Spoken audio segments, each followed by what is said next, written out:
Hello everyone, I'm Becky with Piece of Cake, and today I want to show you the features on Oliso's Smart Iron. You're going to love this iron. Your iron will come in a box, and there's a lot of information on the box all the way around it, and you may or may not have read that. When you open the box, one of the very first things you'll be pulling out is the packet of user information, and I encourage you to read it because there's important information here. There's even a troubleshooting sheet. Let's call it that. So it says avoid overly thick or foam padded ironing boards. Firmer or thinner your ironing board cover is, the better. I press against a natural wool pressing mat that's a 1/2 inch thick. It's been working really well for me. For best results, never use distilled water. These people know their iron. They know what you should put in it. If they tell you to use tap water or bottled spring water, I would recommend following their instructions. My water is really hard, so I'll be using bottled spring water.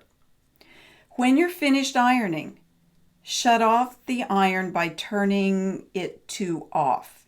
I usually just unplug my iron, but I may give this a go so that I don't kill the iron. We've all killed irons before. Maybe following these instructions is important for not killing your iron. It tells you to slide the steam selector to off. Now, this is where you turn the iron on or off with that knob. This is your steam selector. And again, I typically have not turned that off. Once I set it to super steam, I typically don't mess with it. But I think I will follow their instructions and turn it to off because maybe that is one of the ways that you keep the iron from leaking. Could be. This is, while I'm here, this is your steam button to shoot extra steam out the bottom of the iron. This is the button that sprays water out the end of the iron.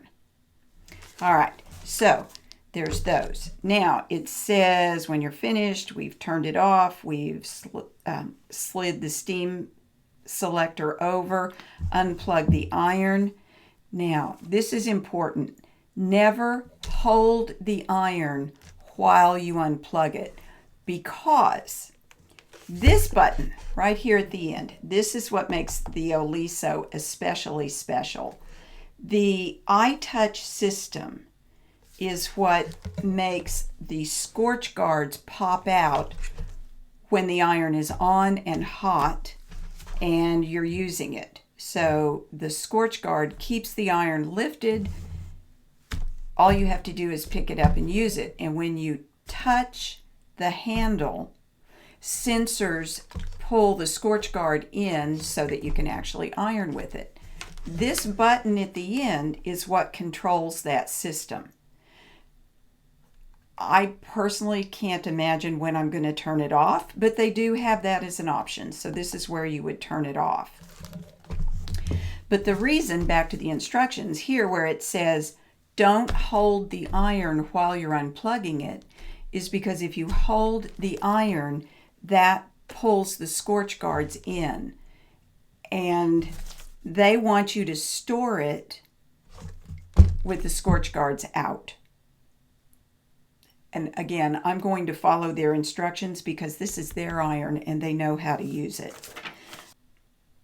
You add water to the iron here. Your finger fits into the space and you pull it open and there's like a little slide for the water to go down. They provide you with this little cup that is perfectly built to fit in there to pour the water down the slide so you don't make a mess. It takes slightly more than one of these. In fact, if your iron is all the way empty, it can take 2 of these to fill it. Then you close it and it closes really, really well so it doesn't leak. Doesn't leak once it's full. The instructions also tell you to empty the water tank after you've unplugged it. It won't, I was unable to get it to empty all the way, but it empties pretty well when you're all the way done and you want to take the water out. Now, I'm ready to plug this in. The next thing you'll notice when you go to plug your iron in is that the cord is wonderfully long. I love this cord. So, and the other thing is that it will come in the box with this plug guard. I may hold on to that because I have a tendency, and I don't know how I do it, to smash the prongs, and this will protect those prongs in case you too have that problem. All right, I'm going to pause the video, plug this in, get it hot, and show you how it works. The coolest feature and the thing you will notice first when you use this iron is this. You grab the handle and the scorch guards go down and you can use it. You let go, you're done. That is a surprising time saver, and it also is easier on your hands and your arms because you're not lifting up the iron and setting it down so much. And it is a relatively heavy iron, which is good because that helps you to press without having to exert force. Okay, so I've got some squares that I've sewn together. Let me grab this and move it out of the way. Sometimes I set the seam and sometimes I don't. I have a tendency to do this. I like to hit it with the edge of the iron and then move it over. It works. It presses everything flatter than I'm used to. It likes pressing against the wool mat. If you don't have a wool pressing mat, they recommend that you have a relatively firm surface, not a real squishy surface to press against. How would it be? I don't press seams open, but if you wanted to press seams open, let's see how that works. It's got that really nice point on the end of the iron, so that works too. For those of you who like to press your seams open, there you go. And it's so crisp. Yes, this is a dandy iron. Now, I used this yesterday and I wondered, because I've been using an iron that has a detached tank, a really big tank, I wondered how often I would have to refill the water, and I was surprised not really very often. When the scorch guards are engaged and the iron is up, it is not just emitting steam. I suspect that there is some mechanism inside the iron that disengages the steam function when the scorch guards are up. And that helps preserve the steam in the iron. When you finished ironing, remember the steps that you need to do to turn the iron off. Now, the first thing you're going to want to do, first thing I want to do, is hold it steady while I dial it to off. But that puts the scorch guards, it pulls them into the iron. I'm going to keep my hands off the handle and turn that to off and turn the steam to off.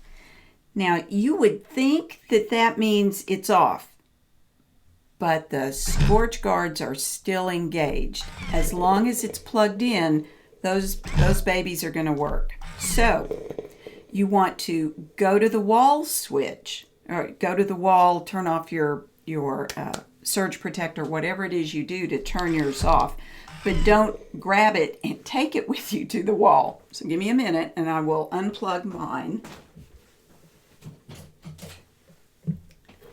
Okay, now it's really off. If you are going to continue following the instructions, that means taking the water out. I'm going to test this for us all here. If you turn it this way, does it make a mess? Well, yeah, it kind of does. So I would take this to the sink to pour the water out.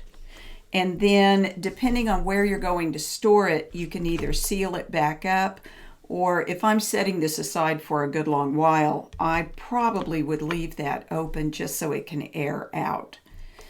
Oliso Smart Iron is a wonderful tool. I know I love it and plan to use it for many years. I hope you've enjoyed this video. May you have many happy stitches. Thanks for watching.